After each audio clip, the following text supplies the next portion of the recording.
afternoon. Thank you for joining us for today's Community Forum for Paradise Valley Community College's Vice President of Academic Affairs Search. We are excited to have you with us. My name is Dr. Versha Anderson, and I am Communication Faculty and the current Faculty Senate President at PVCC and a Tri-Chair for the search. I'm joined by my fellow Tri-Chairs, Dr. Stella Perez, Vice President of Academic Affairs at Rio Salado College, and Mr. Wilbert Nelson, Dean of Arts and Sciences at Phoenix College. As a reminder, each forum is being recorded, and the recordings will be posted to the search site at the completion of today's forum. We ask that all participants turn off their cameras or videos, virtual participants. Before we begin, we want to inform you all that live captioning and American Sign Language interpretation are available via WebEx. Thank you to Tiffany Jones and LaDonna Gabrielson for serving as our ASL interpreters. For those joining virtually, you can pin Tiffany Jones and LaDonna Gabrielson to your personal screens as needed. Next, to provide an overview of today's forum, each finalist will have 15 minutes to explain how their background, expertise, and experiences have prepared them to be the Vice President of Academic Affairs at PVCC. Then, we will open it up to questions from our in-person and virtual attendees for 15 minutes. Mr. Justin Johnston and Mr. Wilbert Nelson will moderate the virtual chat, and in-person attendees will be invited to come up to the microphone with their questions. After the Q&A period, finalists will be given 5 minutes to provide closing thoughts and remarks. At the conclusion of the forum, a feedback form will be made available. So thank you all again for joining us. Now I'd like to officially welcome Dr. Doug Berry. Doug Berry has worked in the Maricopa County Community College District since 2005. He is currently serving Paradise Valley Community College as the Interim Vice President of Academic Affairs and the Accreditation Liaison Officer. Previously, Dr. Berry was the Interim Vice President of Academic Affairs and the Accreditation Liaison Officer at Phoenix College. There, he oversaw 17 academic departments as well as the academic support services. Additionally, he was the project administrator for the Title V grant, Closing Achievement Gaps Through Holistic Support, Work-Based Experiences, and Equity-Minded Practices. He led the college through its HLC Open Pathways accreditation and served as a Tri-Chair for the Guided Pathways Initiative. He supported innovative workforce development, such as the opening of the IT Institute at the PC downtown location and the Central Phoenix Collaborative. Prior to that, he was the Dean of Academic Affairs at Paradise Valley Community College. There, he provided leadership for the Maricopa Transformation, HLC accreditation, career and technical education, as well as general education instruction. Additionally, he oversaw the early college programs and the Learning Success Center. Dr. Berry also has numerous years of classroom teaching experience as an appointed residential faculty and adjunct faculty in the field of psychology. He was awarded the John and Sue Ann Roche Excellence Award from the League for Innovation.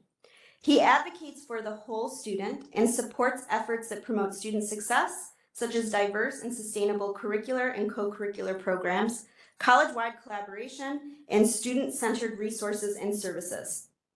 Dr. Berry earned his PhD from Capella University in general psychology with a research emphasis in emotional intelligence and team cohesion. His MA is in sports and exercise psychology from Argosy University, and his BA is in psychology from Olivet Nazarene University. So again, Dr. Berry, welcome. You will have 15 minutes to explain how your background, expertise, and experiences have prepared you to be the Vice President of Academic Affairs at PVCC. Dr. Stella Perez will serve as our timekeeper and will alert you when there are 5 minutes left, and again, when there is 1 minute left. With that, I will turn it over to you. Well, good afternoon, everybody. Good to see you all. Thank you very much, Dr. Anderson, for that introduction. I'll try to stay in my square. There are some new faces. I apologize in advance for some of you who may hear this introduction again. And in the 15 minutes, I didn't want to just restate what I have done in my career, but I wanted to couch it in some of the opportunities that I think exist here at Paradise Valley. Before I get into that, I think it's important to know a little bit about me as the person. I've been in Phoenix for 19, almost 20 years now, and my wife and I have lived in this North Valley the entire time. My wife was an elementary school teacher for a number of years. Did some adjunct teaching here for a little while. So education has always been a part of our lives, both in K-12 and higher education. Both of my boys, 11 years old, 8 years old, in 6th grade and 2nd grade are in Deer Valley Public School just down the street. And so this truly is our neighborhood. This truly is our community and our environment. So this position is professionally important to me, but it's also personally important to me. Some of the opportunities I see, and they've been reiterated throughout my time with the different constituency groups here this morning. I'm just going to name a few and talk about how my professional experiences match those needs. The first one is enrollment, and that's come up in every discussion. And enrollment's a broad umbrella. You know, enrollment is recruitment, but it's also retention, it's completion, it's the academic schedule, which has come up in nearly every conversation. It's occupational program development. It's partner connections with both industry partners and our educational partners, which include K-12 and our university partners. It's our Black Mountain location and the identity that we're going to establish for that location, as well as additional funding sources. So enrollment for me is taken on a different lens in each of my positions. I've been an adjunct faculty member where enrollment was important because if we didn't have enrollment, I didn't have a class. Been a residential faculty member where my focus was on retention. And I wanted all of my students in my class that semester to make it through successfully. So whatever wraparound services I could provide them, talk about the whole student in my bio. And that's what I mean when I say the whole student. They're more than just a student with grades, they're a person. With family, with career aspirations, with life problems. So I've always tried to educate and work with that individual and not just a number in my chart. As a program director, I was very concerned with retention and completion, but that's when recruitment opened up for me. So as the honors program director, it was very important for me to get out into the community, meet with our local K-12 partners, do some internal marketing, because we have lots of students here who are eligible for honors that didn't know we had an honors program. So working through that, you'll see in the syllabus creator a little blurb about the honors program. We started that almost 10 years ago as a way to get the word out about our scholarships and our advanced programming. And then, of course, with completion, retention has to go along the way. So if we were losing students, we weren't going to have a high number of completers. So I implemented a mandatory grade check for our honors students. And I thought, well, if that's good enough for our honors students, why wouldn't all of our classes have a grade check? And so within each of my classes that I continue to teach, I would require students to check in frequently on their grades in my class, and often I asked them how they were doing in their other classes. As a division chair, I supported other programs. So I was just concerned with psychology or just concerned with our honors group. Now I was responsible for occupational programs like AJS and social work. I wanted to help the experts in sociology grow their programs. And then as academic dean, my lens was even more expanded. It wasn't just some parts of the college. We had a single dean model here at the time. So I was responsible for multiple occupational programs as well as our general instruction programs. I was given the lead on some of our scheduling practices, moving from a go-no-go method where we just put all of our classes out and then started to cancel the ones that didn't have enrollment, to more of an add-no-add method, where when students enrolled in a class, they felt far more confident that that class was going to make at the start of the semester by starting with a smaller number of sections offered and then adding as those sections filled. As the Vice President of Academic Affairs, I transitioned to Phoenix College. I was placed in the role of Accreditation Liaison Officer, Chief Academic Officer, and again, the weight of enrollment was there. We had goals to increase our dual enrollment to 1,000 students, and we did that through partnerships. So we met regularly with Phoenix Union, and we moved away from just courses to programs. So we didn't want high school students accumulating random college credits. Our academic deans worked closely with our early college office on certificates and degrees that our students could work through in the high schools and then matriculate into the college. I was proud that we were able to achieve that with the collaboration between academic affairs and student affairs. Additionally, we did multiple industry partnerships. We started the neighborhood college where we offered courses out at industry partner locations. We do the same thing here. We don't call it the neighborhood college, but we have Fresh Start location where we're offering our small business certificate. We're partnered with Chicano Por la Casas, with the community healthcare worker. We have our fine and performing arts group delivering classes out of the high schools, and other opportunities to expand have just shown up. So we can be innovative to solve some of these enrollment issues with practices that we know work. As the vice president returning back to Paradise Valley, I certainly, again, felt the weight of enrollment because this is people. Unfortunately, through the pandemic, our part-time staff and our adjunct faculty felt it the most. We've lost adjunct faculty, we've lost part-time workers, and we've lost budget to support them going forward. So enrollment is critical for me because these are people I know. These are people I'm invested in. So I think we need to solve this issue, and I think we can do it working together by expanding partnerships, but also hanging on to what we've done so well and improving that here locally. The other thing about retention and completion, it all has to do with budget lines. And so we need to be creative in our additional funding sources. Talked about the Title V grant that we were awarded at Phoenix College. That was just one of 2 Title V grants. We had NSF grants, we had local Maricopa grants, and we've done some of the same work here at Paradise Valley. We've made attempts at Title V grants that we didn't have the opportunity to do before. We're applying right now for workforce funding, upwards of over $4 million with our total package that we're putting together. That's going to expand occupational programs. That's to bring new occupational programs to the college and to the Black Mountain location. And again, with our K-12 partners, while we may not have a robust dual enrollment offering, we can certainly expand the concurrent enrollment offerings that we have. Our neighbor right next door at AAEC, they are now poised to offer financial awards for occupational programs and certificates. That was not a funding source that they had available to them before. It was simply academic degrees. So that's an opportunity for us to expand and grow.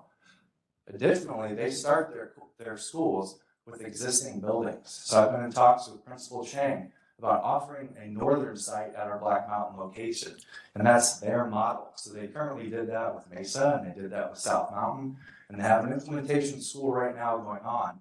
And so when they move that school out of the implementation phase, they are interested in talking about Black Mountain location with us as another charter school option.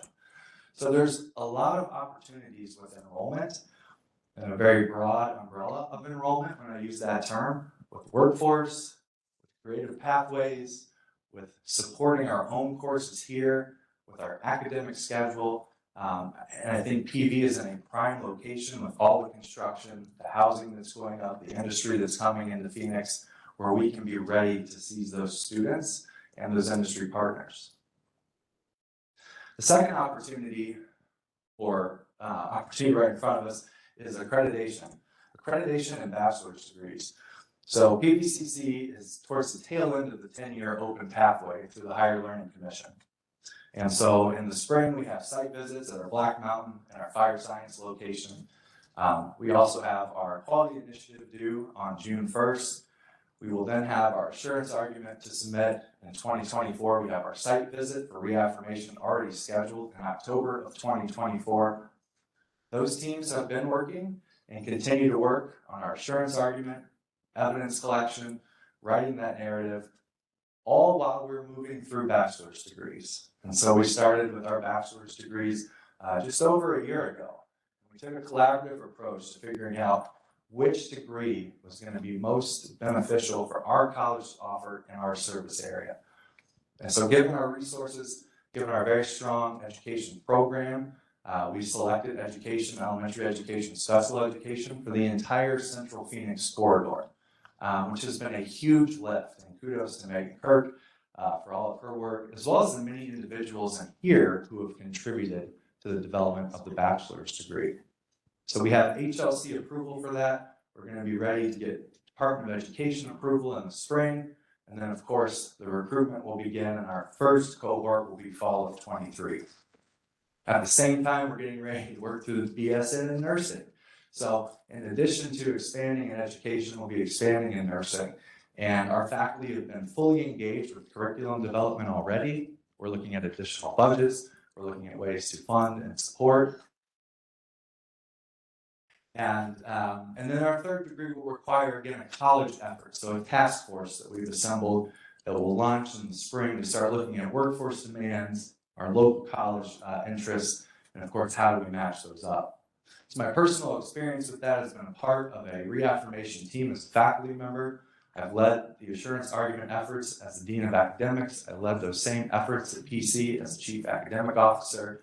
And then returning here, I've been a part of the district team that is responsible for all the HLC accreditation for all the bachelor's degrees to review with Stephanie Hoppel.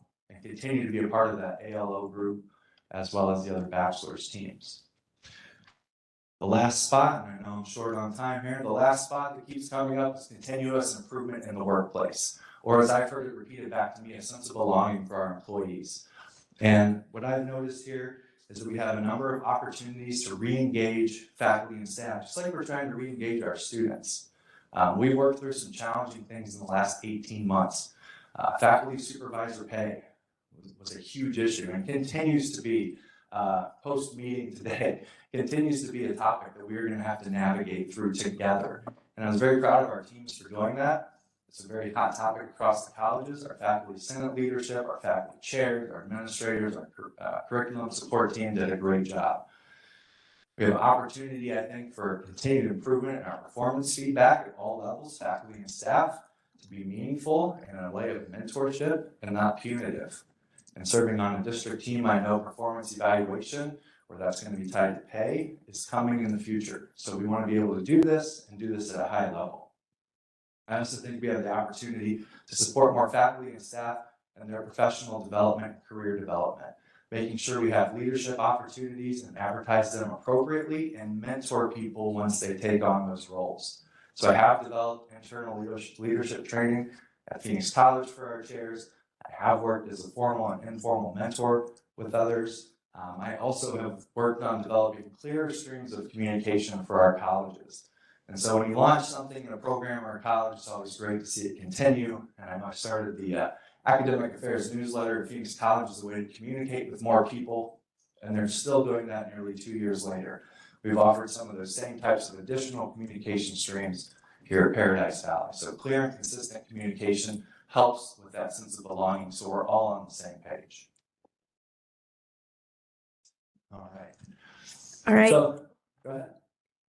Okay, perfect. All right, thank you, Dr. Berry. We will now open it up to questions for 15 minutes. Again, in-person attendees are invited to come up to the microphone, and virtual attendees may submit questions via the WebEx chat function. Mr. Justin Johnston and Mr. Wilbert Nelson will moderate the virtual chat. So I now invite questions.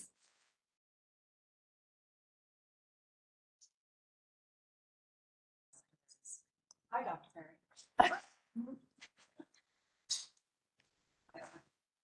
Oh, that was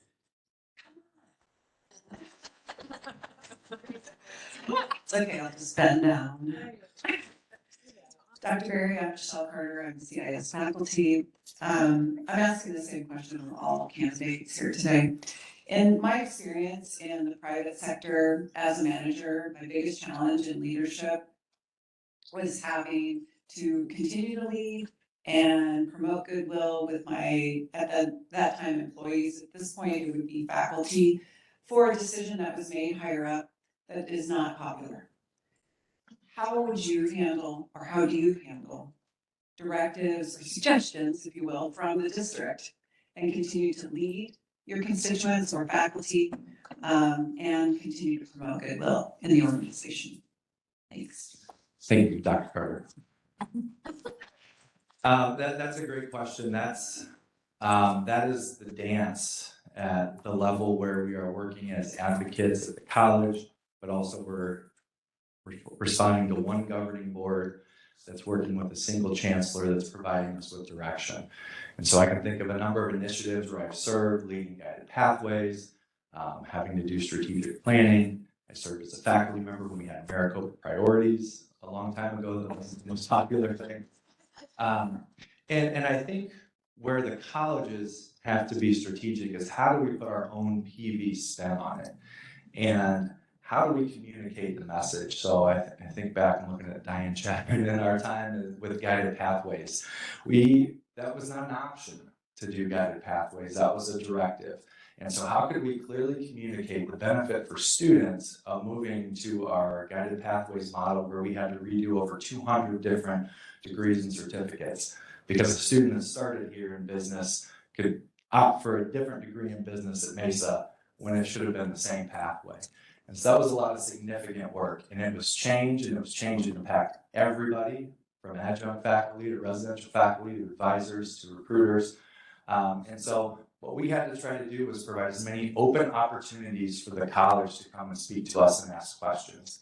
Say, what are your concerns? What don't you understand? We had to clearly communicate the why behind the change. And when we looked at the data, because we want data to inform our decisions, we could see that students had excess credit accumulation. We could see that they weren't completing in a timely manner. And the other issues that came around with financial aid, as well as their Pell eligibility and running out of money to go on to their bachelor's degree. So it was really a team effort to be as open and transparent as possible. If we aren't clear and consistent in our communication, people will fill in the blanks with whatever they think it might be. And so that was an effort where our team had very important sub-members on that team to communicate out to their constituents. We had numerous open forums at the college where people could come and share their concerns. We are now 5 years into the Guided Pathways transformation. It is still ongoing. I spoke this morning, one of the spaces I think there's an opportunity for at Paradise Valley is within the suite of support for our students. So when we removed developmental education classes in the semester, we will no longer offer them was the directive. The intent was to provide support for those students, whether that was embedded tutoring in the support, literacy coaches, additional time in the tutoring center, additional access to BrainFuse or other online systems. So I think it's about, to answer your question, being very clear with the directive and understanding the why behind it, but then letting the faculty, staff, and students at Paradise Valley know how it's going to benefit them, regardless of who came up with it. I think our next, or maybe our current space that we're in with the directive is maybe 4DX and using the goal setting model. And of course, there's the PV way of doing 4DX. And I think that's what we're working through. We've tried to be very intentional with that.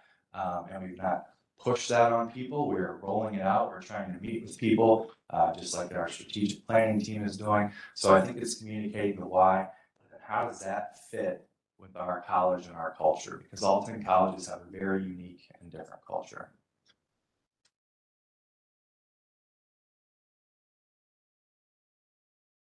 Hi, Dr. Berry. I'm Shannon Monty, Administrative Assistant for Academic Affairs. My question is, as VPAA, how do you plan on, in the next 6 to 12 months, to revolutionize our class schedule with ideas of collaboration with student affairs, with our faculty, but also keeping in mind our student needs and what we've learned pre, during, and post-pandemic?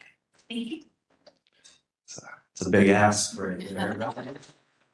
In 6 months. No pressure.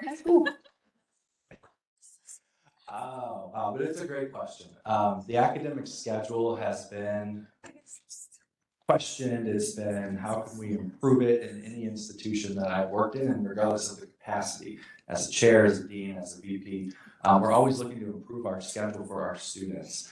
If they can't get the classes that they need at the times that they need them, they're going to go elsewhere. Or worse, they're not going to go anywhere because it wasn't worth it. And so I think the pandemic also made that situation even worse with our online schedule and our hybrid schedule. And now what do we do with all these different class modalities? So there's been a lot of hard work at this college on the class schedule. And I know it's something people point to. We can improve the class schedule, and I think we can. But that's not because people aren't working really hard. Our chairs and faculty are working really hard to create schedules that work for our students and the modalities that they're offered. And we don't just throw online classes out there to throw online classes out there. I've been very impressed with our e-learning committee and our e-learning coordinator to really vet the quality of the development of online classes so that when our students are taking online classes here, that they are getting top quality online classes. So kudos to that group. One of the things I've been working on, and I don't know if I can do it in 6 months, Shannon, but I've been talking more extensively about an 8-week schedule. And that is data informed, and that is a result of listening to students, and that's also looking at our demographics. We know that 71% of our students are part-time. 16 weeks does not necessarily accommodate a part-time student. That's a lot of life and a lot of time to happen. And so one of the leaders across the nation with an 8-week schedule is Odessa, Texas. And they went through and redid their schedule bottom up to offer 8-week courses within their semester block.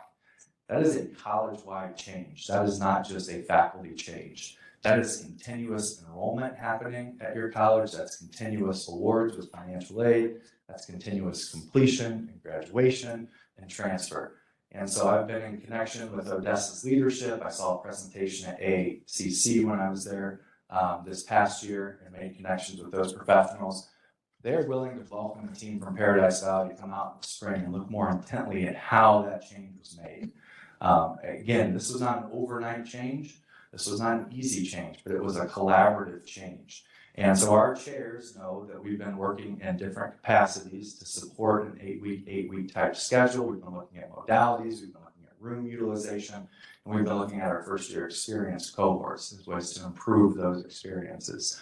So I am very excited to explore further with a team from Paradise Valley the possibility of offering a true 8-week schedule. And when I say that, it's not just English 101 and English 102 in 8 weeks. It is an intentional scheduling of classes. And I shared this earlier. Maybe your first 8-week block is FYE 101, English 101, and Psych 101. And then your second 8-week block is Math 151. So the only course you take in 8 weeks is math, which allows you more time to go to the tutoring center, to work with your instructors, to do group work.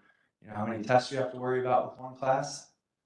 One test, as opposed to taking 4 classes over 16 weeks, where you might have a week where you have a test in each of those classes. So it allows our students to focus on what they need to be successful. It also allows students to jump in and out of the schedule more quickly if life comes up. So if they had to work an extra shift around the holidays and couldn't finish out the semester, they'd already have their first 3 classes done. If it worked out better for them to come in after October, they could take a full schedule in those 8 weeks. So it's really an intentional way of scheduling. There's one college who's tried to move towards 8-week here in Maricopa, but I wouldn't say it's anything quite like Odessa's doing right now. So that would be an innovative practice that I think would benefit our students. But it's all hands on deck type movement. I see Lynn right now in the CTL, where yes, that involves instructional support, that involves everybody, IT support. That's a great question, John. Thank you. Next question, what are some initiatives you've implemented to promote faculty well-being, and how do you plan to re-engage and support all faculty members? It's a good question too. The faculty experience here is very important to me. It was very important to me when I was at Phoenix College for 2 years. I know at PC, we had a celebration that we did for our appointed faculty, and it was great. It was the first time we did it. It was very well received. We brought in alumni faculty to come back and speak, emeritus faculty. Of course, we wanted to continue that tradition in the second year, but the pandemic had hit. So I think recognition of faculty as they make it through that probationary period and their appointed status is critical. I do the same thing for division chairs. When division chairs serve their term and step down or move on, I want to make sure they're recognized and awarded for the hard work and efforts that they do. Division chair is one of the most difficult jobs on a college campus. And so I think it's critical. I can't give them anything else, so I support them with awards and recognitions and show my gratitude for that work. Additionally, I try to meet with all of our new faculty, our probationary faculty. I sent them a welcome letter this year when they joined the PBCC team. That was something new that I started that I think is important as we welcome new faculty into this space, particularly coming out of post-pandemic. We tried to find some time to engage more faculty in person. We've hired people here who didn't meet anybody else in person until this year because of the pandemic. The only time they had seen their faces when they were working on a screen. And so that was really important that we brought a chance for people to come together. The other initiative that we did this year, Dr. Hunter and I had a lunch for our probationary faculty as well. We just had that in the last couple of weeks. And again, that was just a way to welcome them, talk informally, make sure the semester was going well. And then I also think the experience of evaluations can be scary for new faculty and adjunct faculty. And so I try to make that as comfortable as possible. I try to share with the faculty in advance how that meeting is going to go, and often try to do it in a more casual setting. Additionally, in supporting faculty, I'm constantly looking for feedback. This past year, I took all the chairs out for coffee or lunch as we wrapped up the semester and reflected back on what went well and where we could improve. I think building those personal connections are very important as a way to build camaraderie and leadership. And then the sense of belonging that I spoke to earlier, people are asking for that. They want open forums where they can dialogue, open forums where they can come together. And so trying to provide that space for them, I think is critical to do so. And we've done that in ways of conversation and coffee. We've done that in ways of having academic affairs breakfast where people can come in and chat and meet one another and just be in a very informal space, become comfortable with one another. So we are trying to re-engage faculty, staff, and students. And I think there's very proactive ways that we've been doing that to continue to engage with faculty along the way. Thank you, Dr. Berry. We have time for one more question. Hi, Dr. Berry. I'm Professor Marianne Bodis in the English division. And I'm wondering, I mean, you grew up here. You're already part of the Keating family, and you know us well. But you've been in an interim position. And I'm wondering what you would do with a full-time position named that you haven't been able to do as interim, like your dream project. Well, I did get air conditioning in my office, so even with the interim tag. You know, a similar question came up earlier, and I have been in some interim positions, and that's on the title. There has been no interim work. I don't serve interim students. I haven't put forth an interim effort. No one's given me an interim budget. All the decisions that I've made in the last 4 years as a vice president have been with the future in mind. And have been with my constituents in mind, students first, and then how does that impact my faculty and staff and decision making? So I don't know that it would change what I do or how I do it. I spoke in the staff forum earlier that in each of these roles, whether they were permanent or interim, my goal is to always leave it in better condition than when I got it. That was kind of a family value thing for my dad growing up. So that's how I've approached the work, and that's how I continue to approach the work. So if I was fortunate enough to get this permanent position, what I have said is I would love to see bigger projects through. 2 years, you can get a lot of things done. We've accomplished a lot in 18 months. But if we had more years, we really could implement that 8-week type schedule and be innovative. We could open the advanced manufacturing facility out of the Black Mountain campus and launch it. So these are things that just take years and consistency to complete. And it's just really hard to do when you're in a new space each time. So I would be most excited about seeing through some of these high-level projects that we put a lot of time and effort into for students to see how they turn out in the end. Because I'm super excited about what we're doing here, and the opportunities I think are limitless in the future for Paradise Valley. Yeah. So thank you all for your questions. We'd now like to give Dr. Berry 5 minutes to provide closing thoughts and remarks. Again, Dr. Stella Perez will serve as the timekeeper and will let you know when you have 1 minute left. So Dr. Berry, please proceed with your closing thoughts and remarks. Well, thank you again for all just coming out and spending time in this opportunity. I said earlier, this is an important position. It's important for the college. It's important for the community. And it's a space that I'm extremely passionate about. As I just said, I would love to spend more time moving forward some of the things that we've already started and improve some of the spaces that we've begun. So there's a lot happening at Paradise Valley with accreditation, with bachelor's degrees, with the schedule change, with opening of manufacturing centers in our backyard, partnering with our K-12 school districts. I bring all the connections I've made in the last 15 years with me to this position. That's our K-12 partners, that's our industry partners, that's the district work teams that I've been serving on the last 4 years at the vice president level. Those are my partners I made at Phoenix when I was there working with Phoenix Union School District, with GPAC, with the city of Phoenix.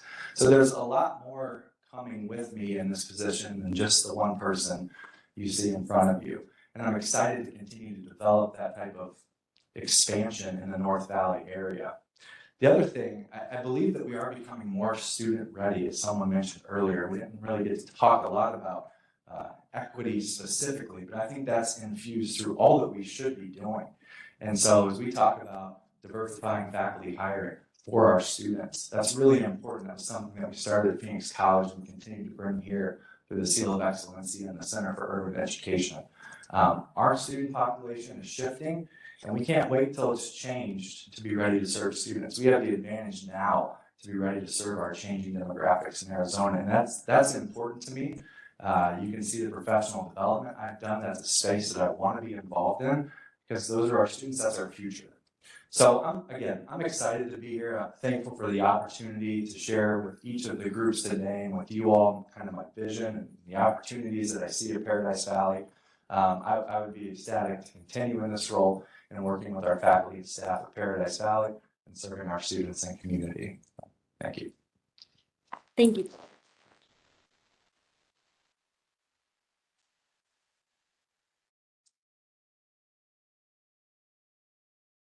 Again, thank you everyone for your time and engagement today.